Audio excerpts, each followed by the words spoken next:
BJP MP CM Ramesh ఆరోపణలపై కేటీఆర్ ఎందుకు స్పందించడం లేదని వరంగల్ వెస్ట్ ఎమ్మెల్యే నాయని రాజేందర్ రెడ్డి ప్రశ్నించారు.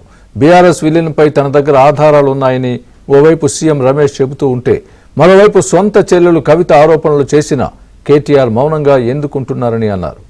సీఎం రమేష్ చెప్పింది రైటా, మీ చెల్లెలు చెప్పింది కరెక్టా అనేది కేటీఆర్ చెప్పాలని ఎమ్మెల్యే నాయని డిమాండ్ చేశారు.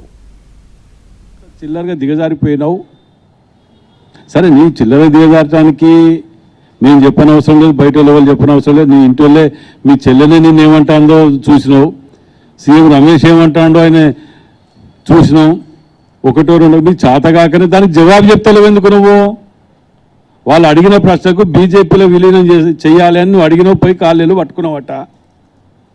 అప్పుడు మరి నీ చెల్లె జైలు ఉంటే బెయిల్ ఇవ్వాలని చెప్పి బయట తీయాలి, లేకపోతే మమ్మల్ని ఎంక్వైరీలు వేయొద్దు, మేము చేసిన పాపాలను బయటికి తవ్వొద్దు, మమ్మల్ని జైళ్ళల్లో పెట్టనీయకుండా కాపాడు, మేము బీఆర్ఎస్ టీఆర్ఎస్ని బీజేపీలో విలీనం చేస్తామని చెప్పి నేను విభేదించిన దీన్ని అని నీ సొంత చెల్లె చెప్పింది.